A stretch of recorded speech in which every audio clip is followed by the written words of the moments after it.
ماہ رمضان المبارک گزر رہا ہے اور یہ قریباً ماہ مقدس کا دوسرا جمعۃ المبارک ہے۔ زندگی کی سانسیں بڑی تیزی کے ساتھ گزر رہی ہیں۔ پہلے بزرگ ایسے تھے کہ وہ ماہ رمضان کو اپنی زندگی کا آخری رمضان سمجھ کے اور بھرپور نیکی کے ساتھ گزارتے تھے، لیکن چونکہ ہمارے ہاں غفلت ہے، نیکیوں سے دوری ہے، تقوی کا کوئی معیار نہیں ہے، اسلام سے دوری ہے، قرآن سے دوری ہے، بزرگوں سے دوری ہے، اپنے مرشدین سے دوری ہے، لوگ ماہ رمضان کو نعمت ہی نہیں سمجھتے۔ ماہ رمضان آیا تھا کھانے پینے سے روکنے کے لیے، لیکن ہمارے لوگوں نے کھانا پینا بڑھا دیا ہے، نعمت نہیں سمجھا ماہ رمضان کو۔ لیکن یہ ہے کہ پھر بھی چلو کچھ نہ کچھ 100 میں سے ایک آنا تو، 1 روپے میں سے آنا تو صحیح، مسلمان ہیں تو صحیح، مسجدیں آباد ہیں، مدرسے آباد ہیں، الحمدللہ ثم الحمدللہ۔ اللہ تعالیٰ مزید اس قوم کو ایمان کی چاشنی نصیب فرمائے، غیرت ایمانی عطا فرمائے، یہ سارے معاملہ۔ میں نے بارہا مقام پہ ایک حدیث پاک پڑھی کہ جب بھی ماہ رمضان شروع ہوتا تو رسول پاک علیہ السلام اتنی سخاوت فرماتے، بلکہ ایک مقام پہ نبی پاک علیہ السلام کھڑے تھے تو حضور کے سامنے نا ایسے 2 بکریوں کے ریوڑ تھے، بڑے بڑے، 2 وادیوں میں بڑے بڑے تالابوں میں بکریوں کے ریوڑ تھے۔ ایک بندہ آیا حضور علیہ السلام کو آزمانے کے لیے، اس نے کہا جی آپ ایسا کریں کہ یہ جو بکریوں کے ریوڑ ہیں نا دونوں کے دونوں، یہ مجھے عطا کر دیں، اگر تسی واقعی نبی تے رسول ہو نا اے مینوں دے چھڈو۔ پھر نبی پاک علیہ السلام نے فرمایا جا یہ دونوں ریوڑ ہم نے تجھے عطا فرما دیے۔ جی کھڑے کھڑے وہ بندہ دوڑ کے گیا اپنے قبیلے والے، جا کے روڑ لگ گیا۔ اس بندے جا کے چوک کھلو کے اعلان کیتا، اوے لوگوں سارے کان کھول کے سن لو، محمد اتنا عطا فرماتے ہیں کہ زندگی میں کبھی غربت کا خوف ہی نہیں رہتا، اتنا حضور عطا فرماتے ہیں صلی اللہ علیہ وسلم۔ تو نبی پاک علیہ السلام نے ماہ رمضان میں اتنی سخاوت، صحابہ کہتے ہیں کہ جیسے تیز آندھی چلتی ہے نا، تیز آندھی، کوئی پتہ نہیں چلتا ہوا کہاں سے کہاں جا رہی ہے۔ صحابہ کہتے ہیں کہ نبی پاک علیہ السلام کی جو سخاوت مبارک ہے وہ تیز آندھی سے بھی زیادہ ہوا کرتی تھی، اور ماہ رمضان میں بالخصوص ہوا کرتی تھی۔ تو لوگ خرچ کرتے ہیں، قرآن مجید اگر آپ اٹھا کے پڑھیں نا قرآن مجید، اس میں آپ کو جو لوگ اللہ کی راہ میں خرچ کرتے ہیں ان کے ساتھ قرآن مجید بھرا پڑا ہے۔ اسلام میں خرچ کرنے کے لیے آج لوگوں کے پاس ٹائم ہی نہیں ہے۔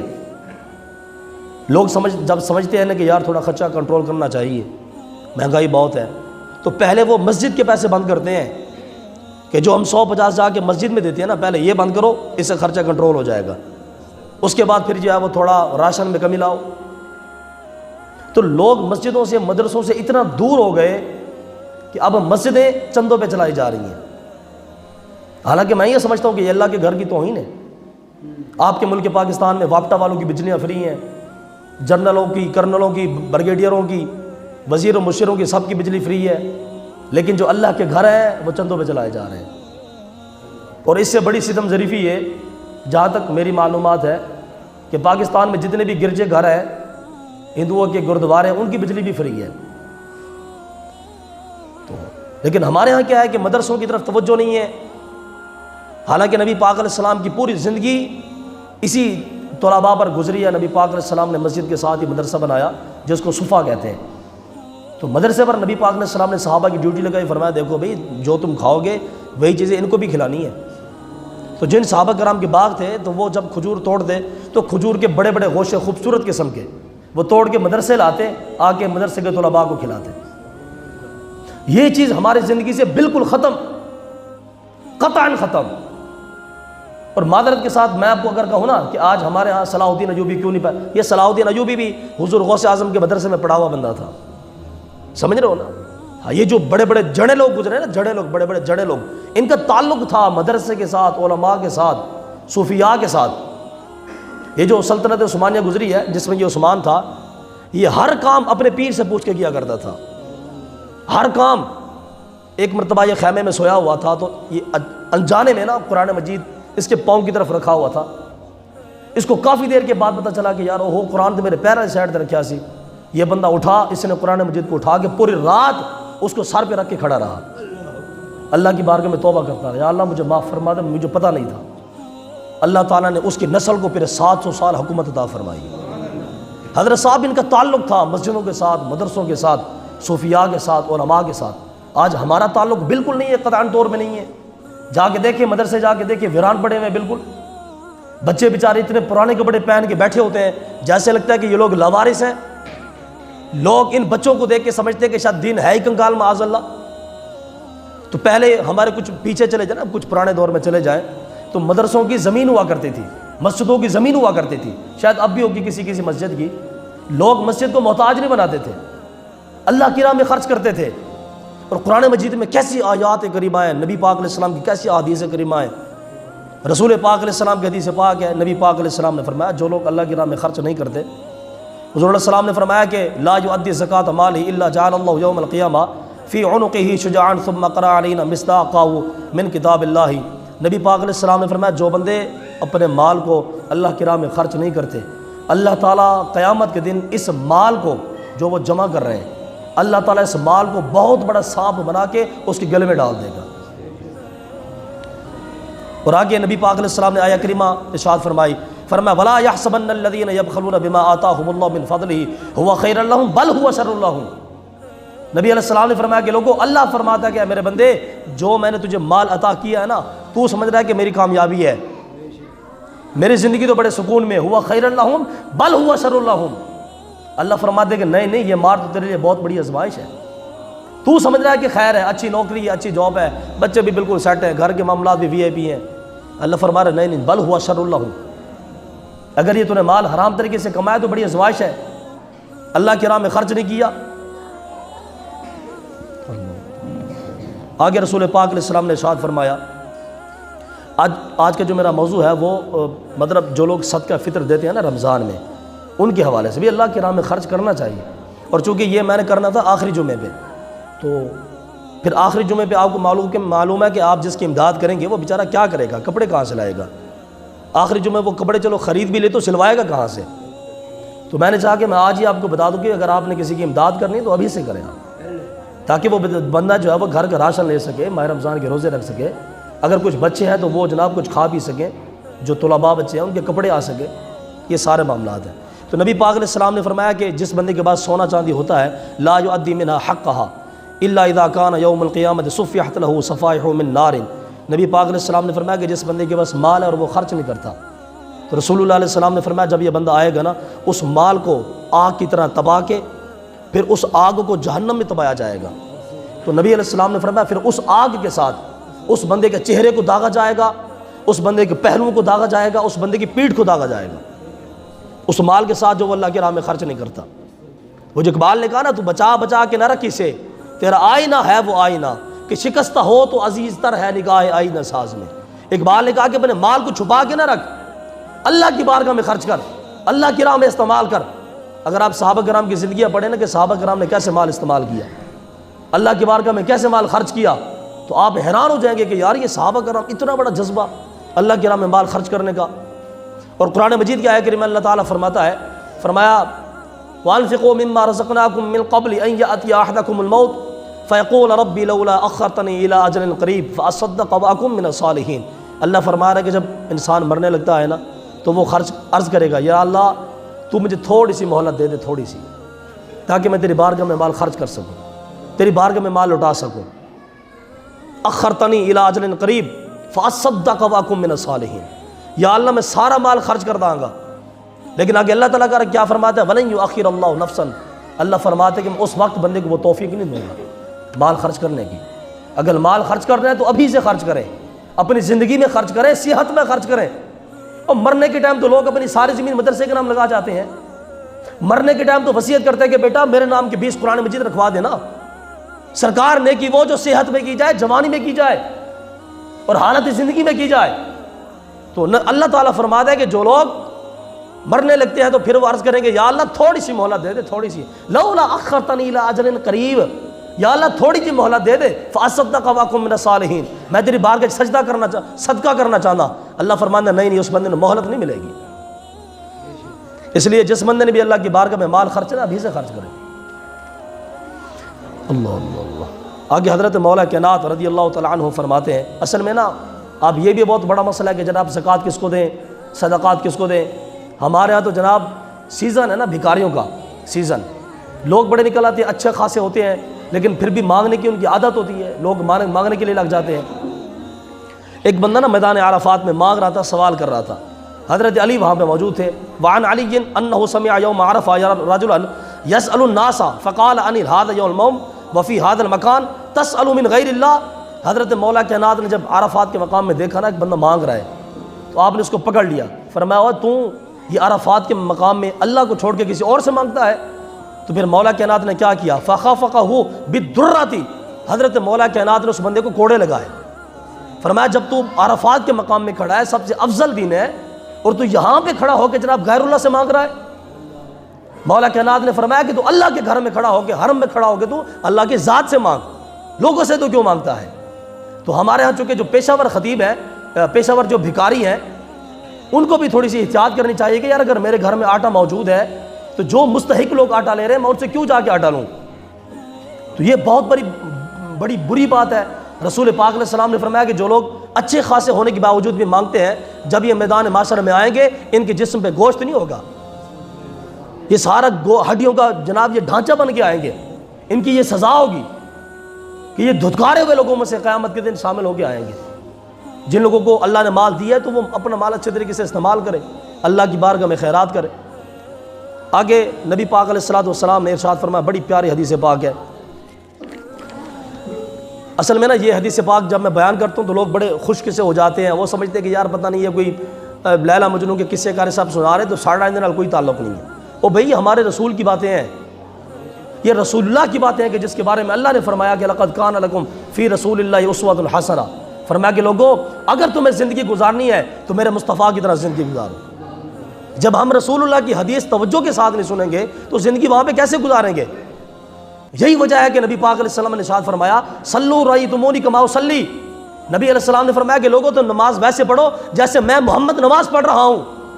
مطلب یہ ہے کہ اپنی پوری زندگی ویسے گزارو جیسے میں زندگی گزار کے جا رہا ہوں. لیکن معذرت کے ساتھ میں ایک جملہ کہہ دوں، کیا نماز حضور کی طرح پڑھیں گے اور سیاست کافروں کی طرح کریں گے؟ یہ کیسا اسلام ہے؟ نماز تو پڑھ رہے، لوگ ہمیں مشورہ دیتے ہیں کر سب تو اسی سیاست نہ آؤ. بھئی کیوں سیاست میں نہ آئے؟ کر سب وہاں پہ حرام خوری ہوتی ہے، چوری ہوتی ہے، زنا ہوتا ہے، ڈاکہ ہوتا ہے، شرابیں چلتی ہیں، رشوت چلتی ہے، لہٰذا وہ بھیڑا کام ہے کہ تسی پہ چناؤ. اور بھی اگر مولوی بھی بیچ میں نہ آئے پھر اس کو روکے گا کون؟ اللہ کی نافرمانی کور کس نے کرنی ہے؟ اس کو روکنا کس نے ہے؟ اگر امام حسین میدان کربلا سے نہ نکلتے تو پھر تاریخ کے اندر صلاح الدین ایوبی کبھی نہ آتا، محمود غزنوی کبھی نہ آتا. سمجھ رہے ہیں نا؟ یہ تو ایک انگریز نے بھی لکھا. انگریز کہتا ہے کہ اگر امام حسین میدان کربلا میں نہ نکلتے نا تو جیسا دین رسول اللہ دے کر گئے تھے آج ہمیں ویسا دین میسر نہ ہوتا. یہ امام حسین تھے کہ جنہوں نے آ کے اصل دین کو بچا لیا ہے. سمجھ رہے ہیں نا؟ ہاں یہ الگ بات ہے جناب، یہ تماشا لوگوں نے بنا کے رکھا ہوا ہے کہ اگر سیاسی دین میں آ جائے تو لوگ واہ واہ واہ واہ واہ بڑی بات ہے، بڑی بات ہے جی، ساڈا لیڈر بڑی دین کی گل کردا. اگر مولوی سیاسی بات کرتے کر سب تھانوں زیب نہیں دیندی ہے گی بھی سیاسی بڑھ جائے دین میں تو ٹھیک ہے، اگر مولوی چاہے سیاست میں وہ غلط ہے. حالانکہ بات ایسے ہے کہ جس کا پیشہ اسی کو سانجے، جس کا کام اسی کو سانجے. بھی سیاسی بندے کا کام ہے سیاست کرنا، اس کا کیا کام ہے دین اسلام کا کام کرنا؟ دین اسلام اتنا بانج نہیں ہوا، دین بیان کرنے کے لیے اللہ تعالیٰ نے رسول اللہ کی امت میں علماء پیدا فرمائے ہیں. سمجھ رہے ہیں اس بات؟ سمجھ رہے ہیں نا؟ تو نبی پاک علیہ السلام نے فرمایا لو کان لی مثل احد ذهبا لسرنی الا یمر علی ثلاث لیال وعندی منہ شیء الا شیء ارصده لدین. نبی پاک علیہ السلام نے فرمایا کہ اگر اللہ تعالیٰ مجھے احد پہاڑ جتنا سونا عطا فرما دے میں 3 راتیں گزرنے سے پہلے سارا کا سارا اللہ کے راہ میں خیرات فرما دوں گا. اور جن لوگوں نے حج عمرہ کیا انہوں نے احد پہاڑ کو دیکھا ہے. احد پہاڑ کتنا بڑا ہے. رسول اللہ علیہ السلام فرمایا اگر میرے پاس احد پہاڑ جتنا بھی سونا ہونا، احد پہاڑ جتنا، میں 3 راتیں گزرنے سے پہلے سارا اللہ کی راہ میں خیرات کر دوں. اللہ حضرت یہ جذبہ کہاں سے لے کے آئے؟ اور ایک اور نبی پاک علیہ السلام کی حدیث پاک ہے، بہت بڑی پیاری حدیث پاک. وعن ابی سعید قال قال رسول اللہ صلی اللہ علیہ وسلم خصلتان لا تجتمعان فی مؤمن البخل وسوء الخلق. نبی علیہ السلام نے فرمایا جو بندہ مومن ہے نا، مومن، اس میں 2 برائیاں کبھی نہیں ہوں گی مومن بندے میں. یا رسول اللہ کون سی؟ فرمایا البخل وسوء الخلق. نبی علیہ السلام نے فرمایا ایک تو مومن بخیل نہیں ہوگا اور دوسرا گندے اخلاق کا مالک نہیں ہوگا. اس کا اخلاق بھی اچھا ہوگا اس کو، اور وہ اللہ کے راہ میں خرچ کرنے والا بھی ہوگا۔ آپ مجھے بتائیں ایمان کے ساتھ اپنے گریبانوں میں جھانکیں، ہم میں سے کون ایسے مسلمان ہیں جو اللہ کی راہ میں خیرات کرتے ہیں؟ ہمارے یہاں 100 بندے کا نوٹ ہوتا ہے، 1000 بندے کو دکھاتے ہیں، اور پھر ہمارے اکاؤنٹ بھرے ہوئے ہیں پیسوں کے ساتھ، لوگ ان کی زکوٰۃ نہیں نکالتے۔ ہمارے پاکستان میں تو صورتحال یہ ہے کہ جو پاکستان کے بڑے بڑے طبقے ہیں نا، امیر لوگوں کے، جب وہ اپنا پیسہ رکھتے ہیں بینکوں میں تو بینک والے وہ خود بخود زکوٰۃ کاٹ لیتے ہیں۔ تو پھر یہ کیا کرتے ہیں کہ جب یہ بینک میں پیسہ رکھواتے ہیں نا، اپنے آپ کو یہ قادیانی لکھوا لیتے ہیں کہ اقتصادی زکوٰۃ نہ کٹی جائے۔ تو نبی علیہ السلام نے فرمایا کہ مومن کبھی بخیل نہیں ہو سکتا، مومن ہمیشہ اللہ کی راہ میں خیرات کرنے والا ہوتا ہے۔ اور رسول پاک علیہ السلام نے فرمایا کہ مومن ہمیشہ اچھے اخلاق کا مالک ہے۔ کیا مطلب؟ جس بندے میں یہ 2 برائیاں ہوں، یا تو وہ بخیل ہو یا وہ گندے اخلاق کا مالک ہو، وہ انسان کبھی مومن نہیں ہو سکتا۔ آج ہمارا کس بندے کا جناب اخلاق اچھا ہے؟ سیٹھ صاحب کے سامنے بیٹھیں گے تو جی سر ٹھیک ہے سر، جی سر ٹھیک ہے سر۔ امام صاحب کے سامنے قاری صاحب میں جی قربانی جی کا، اور گھر پہ جائیں گے تو زبان پہ بچھو بٹھا کے جائیں گے۔ نوکر کے ساتھ ہم لوگ کیا سلوک کرتے ہیں، غریبوں کے ساتھ ہم لوگ کیا سلوک کرتے ہیں۔ بلکہ ماہ رمضان کے اندر تو صورت حال ہے کہ جو لوگ اللہ کے راہ میں خرچ کرتے ہیں نا، وہ غریبوں کو تڑیاں مار رہے ہوتے ہیں، کیا چلا لین دے وچ کھلو، تو لین چھڑ کے آگے، او خدا کے بندے اللہ کے راہ میں خرچ کر رہا تو یہ اتنا اخلاق ہے۔ آگے رسول پاک علیہ السلام نے ارشاد فرمایا، نبی پاک علیہ السلام نے فرمایا لوگوں سن لو سب سے بدترین انسان کون ہے۔ اب یہ بھی سنیں ذرا، ہم لوگوں نے ساری زندگی جناب مائے کس سے ڈوڑے سنے، اور ہم نہیں جانتے کہ جناب اصل میں اسلام کی روح کیا کہتی ہے۔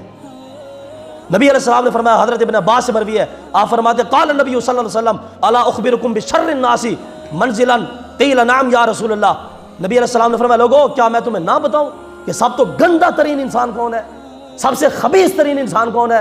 قیل یا رسول اللہ من، یا رسول اللہ کون ہے؟ نبی علیہ السلام نے فرمایا الذی یسأل باللہ ولا یعطی بہ۔ نبی علیہ السلام نے فرمایا کہ جس بندے سے اللہ کے نام پہ مانگا جائے اور وہ اللہ کے نام پہ عطا نہ کرے، کائنات میں سب سے بڑا بدترین انسان ہے۔ اب یہ پیشہ ور بھکاری کی بات نہیں ہو رہی کہ پیشہ ور جب بھی آتا ہے اللہ کا نام لیتا ہے، ایسے بندے کو دینا جائز نہیں ہے پیشہ ور بھکاری کو۔ اور جو لوگ پیشہ ور بھکاری کو دیتے ہیں وہ خود بھی گناہگار ہوتے ہیں، وہ خود بھی گناہگار ہوتا ہے۔ جس بندے کی آزاد سلامت ہے، جس بندے کا جسم ٹھیک ہے، آپ اس کو بھیک نہیں دے سکتے۔ ہاں اللہ یہ کہ اگر آپ کا رشتہ دار ہے، جاننے والا ہے، اس کا کاروبار ڈوب گیا، اس کا گھر گر گیا، جیسے سلام میں یہ سارے معاملات ہوئے، آپ اس کو جانتے ہیں ذاتی طور پہ کہ یار اس بندے کا سارا جو کاروبار ہے، فیکٹری، وہ ڈوب گئی ہے، اگر وہ آپ کے سامنے دستے سوال کرتے ہیں کہ یا اللہ رسول کے سامنے کہ میری اے بندہ خدا میری امداد کر دے، اس بندے کو دینا چاہیے۔ ایک نبی پاک علیہ السلام کی حدیث یہ ہے کہ اگر کوئی بندہ اپنے گھوڑے کے اوپر بھی سوار ہو کے آئے تمہارے در کے اوپر، اس بندے کو بھی خالی نہ موڑو، سمجھ رہے نا؟ تو جو بندہ بھی اللہ کے نام پہ مانگے اس بندے کو دینا چاہیے۔ اللہ سے نام سے مراد کیا ہے؟ جیسے ہمارے ہاں لوگ ہوتے ہیں جو اللہ کے نام پہ خیرات کرتے ہیں، مدرسوں میں آ کے کہتے ہیں کہ بھی میں مدرسے کا ناظم ہوں، محتمم ہوں، مدرسہ چلا رہا ہوں، تو اللہ رسول کے نام پہ مجھے کچھ دے دو، اس بندے کو دینا چاہیے، سمجھ رہے نا؟ میں یہ دکھ حضرت برداشت نہیں کر سکتا، میں دکھ آپ کے سامنے بیان نہیں کر سکتا۔ ہمارے مدرسوں میں کیا صورتحال ہے، آپ لوگ کبھی چل کے دیکھیں مدرسوں میں بچے کیسے بیٹھے ہیں۔ میں پچھلے ہفتے کی بات ہے، کسی جگہ پہ ہم جا رہے تھے، یہ حاجی حنیف صاحب بھی میرے ساتھ تھے اور پتہ نہیں اور کون کون نمازی میرے ساتھ تھے، تو میں الحمدللہ ہم ایک مدرسے کو بنا رہے ہیں یا رنگ روڈ کے اوپر ہی، تو میں نے وہاں پہ گاڑی کی بریک مروائی، تو میں حاجی حنیف صاحب کو ساتھ لے گیا، میں کہا صاحب آؤ تو اسی مدرسہ بھی کھائیے، اسی کیڑے حال زندگی گزار رہے ہیں، آپ ان سے پوچھیں مدرسے کی حالت کیسی تھی۔ اور وہ جو 60-70 بچے جو 3 ٹائم کا کھانا کھاتے ہیں، ہم لوگوں کو کیسے کھلاتے ہیں؟ اور جبکہ آپ جتنے بندے بیٹھے ہیں آپ ایمانداری کے ساتھ بتائیں، آپ میں سے کوئی ایک بندہ کھڑا ہو کے کہے کہ قاری صاحب میں اپنی تنخواہ کا 3 حصہ میں فلاں مدرسے میں داخل کرواتا ہوں۔ سرکار ہم نے مدرسے ویران کروا دیے۔ اس کا پتہ ہے سب سے بڑا نقصان کیا ہوا؟ اس کا سب سے بڑا نقصان یہ ہوا کہ جب ہم نے مدرسے میں دینا چھوڑ دیا نا، تو مدرسے سے علماء پیدا ہونا بند ہو گئے، علماء پیدا ہونا بند ہو گئے مدرسے سے۔ مدرسوں سے پیدا ہوئے خطیب، لچھے دار تقریروں والے، کہ جنہوں نے لوگوں کے ایمان پہ تو ڈاکے مارے لیکن لوگوں کو دین اسلام بتا نہ سکے۔ کئی ایسے بچے ابھی چونکہ عید ہے نا، عید ہے، ظاہر وہ بچے گھر جائیں گے جو بچے ہمارے پاس پڑھتے ہیں۔ کتنے ایسے بچے ہیں کہ سرکار جن کے پاس پہننے کے لیے اچھا سوٹ نہیں ہے، اب بیٹھے ہیں وہ استاد کے پاس کہ استاد محترم کچھ ایسا نہ دو سی جائیے، اور ہم ان کے ماں باپ کو بھی جانتے کہ ان کے ماں باپ کس کوالٹی کے لوگ ہیں۔ حضرت صاحب مدرسوں کی صورتحال بڑی خستہ ہے، بہت خستہ ہے مدرسوں کی صورتحال۔ حق تو یہ چاہیے تھا کہ جو بندہ عالم دین ہے مدرسے میں بیٹھ کے پڑھا رہا ہے اس کی تنخواہ حکومت سے آنی چاہیے تھی، سرکاری طور پہ اس کی تنخواہ ہونی چاہیے تھی تاکہ وہ مخلص ہو کے لوگوں کو دین اسلام بتاتا۔ لیکن اب آج ہمارے ہاں سینما کے لیے تو ہے پیسہ ہے، بجٹ ہے سینما کے لیے جس میں 24 گھنٹے اللہ رسول کی نافرمانی ہوتی ہے۔ آج ہماری حکومت کے پاس سکولوں کے لیے تو بجٹ ہے، تنخواہ پے کرتے ہیں وہ ماسٹروں کی۔ آج ہمارے ہاں جناب ہر کسی کے لیے پیسے ہیں لیکن مدرسوں کے لیے پیسے نہیں ہیں۔ اور ایک انگریز کی میں ریسرچ پڑھ رہا تھا، انگریز نے کہا کہ یہ جو پاکستان میں بیٹھے نا بڑے بڑے وزیر مشیر، انگریز نے کہا کہ مجھے ان سے کوئی پرواہ نہیں ہے، تو ان کی لگام ہمارے ہاتھ میں ہے۔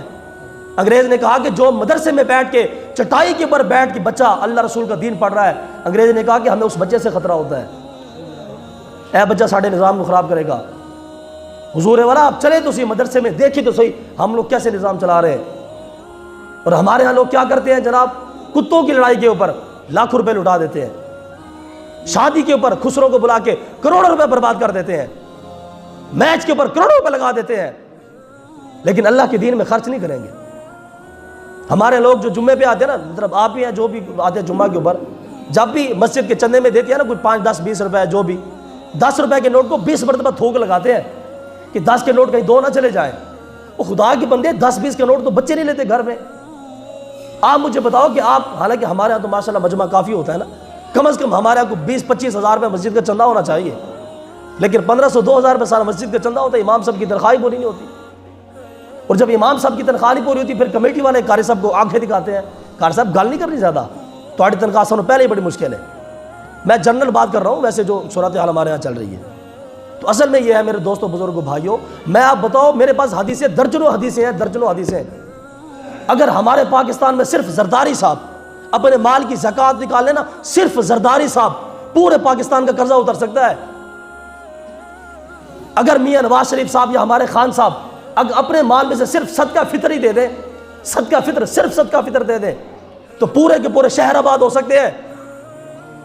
اگر ہمارے محلے میں جو امیر لوگ ہیں، اب ظاہر سی بات ہے جس بندے کے پاس کروڑوں روپے ہے، کروڑ میں سے 2.5 لاکھ روپے زکوٰۃ بنتی ہے، 1000 میں سے 250 روپے بنتی ہے۔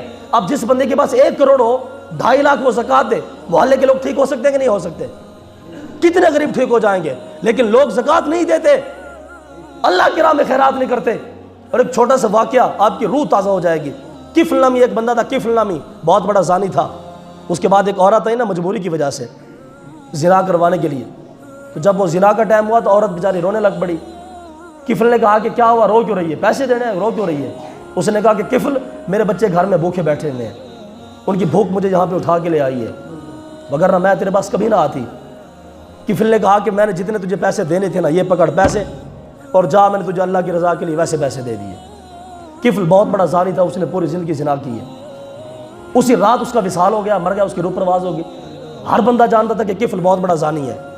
جب اس رات کو مرا نا تو صبح اس کی دیوار کے اوپر لکھا ہوا تھا کہ لوگوں گواہ ہو جاؤ، میں خدا ہو کے اس کفل کے سارے گناہوں کو معاف فرماتا ہوں۔ حضرت صاحب اگر کفل زانی ہو کے اللہ کی راہ میں خرچ کرے، اور وہ جو سامری تھا نا، سامری جس نے بچڑا بنایا تھا، جناب موسیٰ کی قوم کو گمراہ کیا تھا، حضرت موسیٰ اس کو قتل کر رہے تھے، لیکن جبریل امین نے عرض کی کہ جناب موسیٰ اس بندے کو قتل نہ کرو۔ فرمایا کیوں بھائی؟ جبریل امین عرض کی تھی کہ جناب علی اے بندہ سخی ہے، اس بندے کی وجہ سے کتنے غریبوں کے گھر چلتے ہیں۔ حضرت صاحب اگر کافر بھی سخی ہو نا، کافر، اللہ تو اس پر بھی عارضی طور پر رحم نازل فرماتا ہے۔ حاتم تئی سے کسی بندے نے پوچھا کہ جناب تجھے اپنے تو وڈا بھی کوئی سخی وے کیا؟ انہیں کیا ہاں جی وے کیا؟ اس نے کہا وہ کیسے؟ حاتم تئی نے کہا میں ایک مرتبہ سفر میں جا رہا تھا، ایک بدو سے میری ملاقات ہوئی، موسم خراب تھا، میں بیٹھ گیا، میں نے اس سے کہا کہ یار مجھے کھانا کھلاؤ۔ اس بندے نے مجھے کھانا کھلایا تو بکری کا مغز اس نے مجھے کھلایا اور پکا ہوا بہت خوبصورت تھا۔ حاتم تئی نے کہا کہ میں نے اس کے سامنے تعریف کر دی کہ یار واہ واہ بڑا کمال کیا ہے، لیکن وہ مغز جو کہ تھوڑا سا ہوتا ہے اور بندہ کہاں پہ اس کے ساتھ پیٹ بھر سکتا ہے۔ حاتم تئی نے کہا کہ اس بندے کو جب یہ بات پہنچی نا، بدو کو، عربی بدو کو، کہ حاتم تئی کو بکری کا مغز جو ہے نا وہ پسند آ گیا، اس بدو نے اپنی 100 بکریوں کو ذبح کیا اور سب کا مغز پکا کے حاتم تئی کے پاس لے آیا۔ اس نے کہا جناب تسی پیٹ بھر کے کھاؤ۔ میں یہ اس لیے مثالیں دے رہا ہوں کہ لوگ اللہ کی راہ میں خرچ کرنا تو بہت بڑی بات تھی یار، لوگ بڑا خرچ کرتے تھے۔ حاتم تئی حالانکہ کافر ہوتا ہے، کافر ہو کے مرا حاتم تئی۔ جب حاتم تئی نے دیکھا نا کہ جناب 100 بکری کیسے نے مجھے سری کاٹ کیسے نے مجھے کھلا دیا اس کا مغز، تو حاتم تئی نے اس بندے کو 300 اونٹ دے دیے کہ یار تو 300 اونٹ رکھ لے۔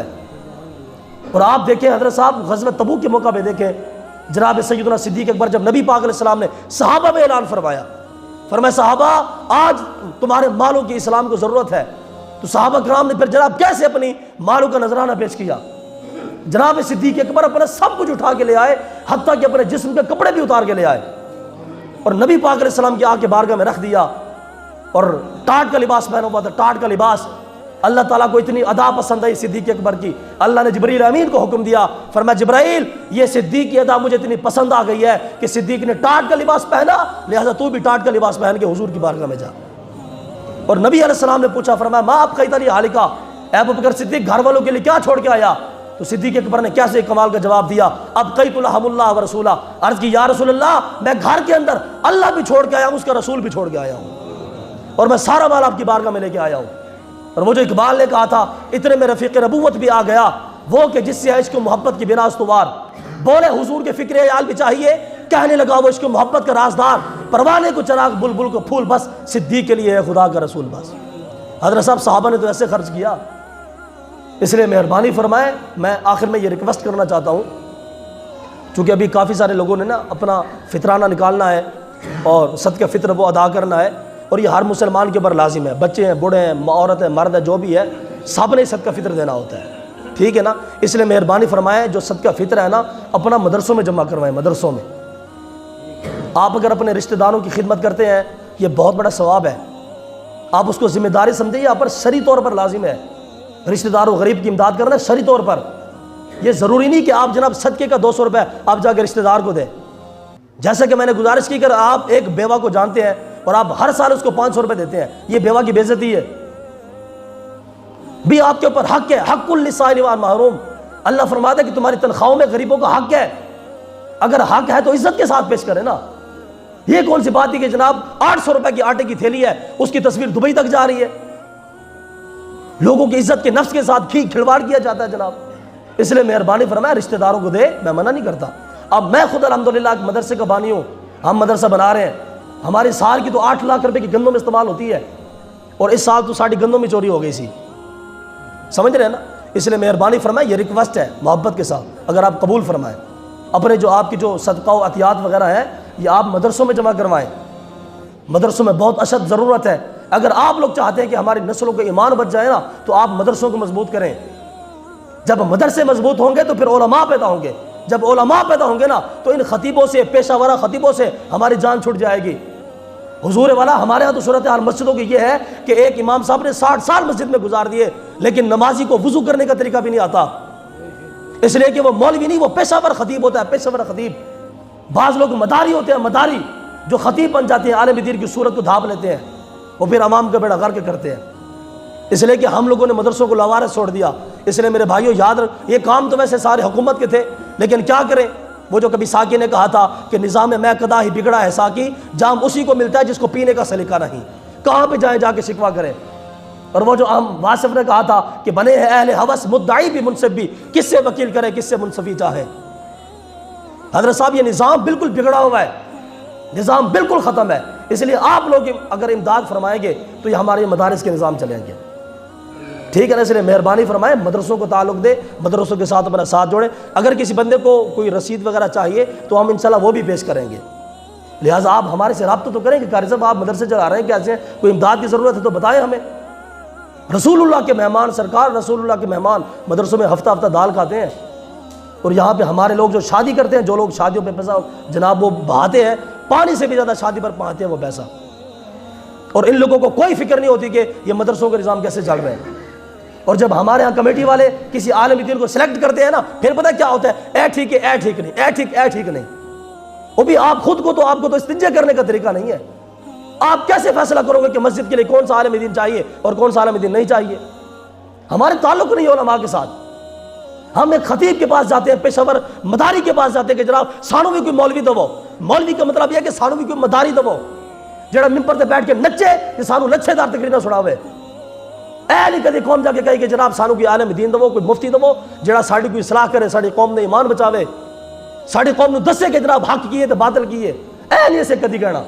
اس واسطے کہ اسی اپنے بچے خود مدرسے کوئی نہیں پڑھان دے آگے، انگریز جناب ایڈی ساڑھے تے جناب 6.5 انگریز نے خراب کر دیتے، ساڑھا ہو جناب یقین تے ایمان ہو گیا کہ بچے نو ABCD پڑھاؤ تو روٹی لبے گی، اللہ تو قرآن پڑھاؤ تو روٹی کوئی نہیں لبے گی۔ اے ساڑھے یقین پڑھ گئے نے، ساڑھے ایمان پڑھ گئے نے۔ حضرت صاحب مہربانی فرما کے مدرسوں کا تعلق دے، مدرسوں کا ساتھ دے۔ مدرسوں میں بڑے بچے لاوارث بیٹھے ہوئے ہیں جن کے پاس عید کے لیے پہننے پہ کپڑے بھی نہیں ہیں۔ ایک وہ بندہ جو 50,000 کے صرف بچوں کے لیے کپڑے لے کے آ رہا ہے، اور ایک وہ بچہ ہے مدرسے کے اندر بیٹھا جو رسول اللہ کے دین کا وارث ہے، اس بچے کے پاس گھر جانے کے لیے کرایہ بھی نہیں ہے۔ میں یہ لفظوں میں بتا رہا ہوں، قسم خدا کی میرے دل کی کیفیت آپ محسوس نہیں کر سکتے جب ان بچوں کی صورتحال دیکھتے ہیں کہ یار یہ رسول اللہ کے دین کا وارث ہے، اس بچے کے سینے میں اللہ کا قرآن ہے۔ اور جب ہم اپنے لوگوں کی طرف نظر کرتے ہیں، یہ لوگ میلوں کے اوپر لاکھوں روپے برباد کر دیتے ہیں۔ جب اللہ کی راہ کے خرچ کرنے کی باری ہوتی ہے، ان لوگوں کو 150 سے اوپر بخار چڑھ جاتا ہے۔ وہ خدا کے بندو، اپنے ایمان کی فکر تو ہے، نسلوں کے ایمان کی بھی فکر کرو۔ اگر آپ اپنی نسلوں کے ایمان کو بچانا چاہتے ہو، پھر مدرسوں کے ساتھ تعلق قائم کرنا پڑے گا۔ وہاں سے علماء تیار ہوں گے، اور وہ علماء کے ہمارے نسلوں کے ایمان کو بچائیں گے۔ اللہ تعالی ہمیں عمل کی توفیق نصیب۔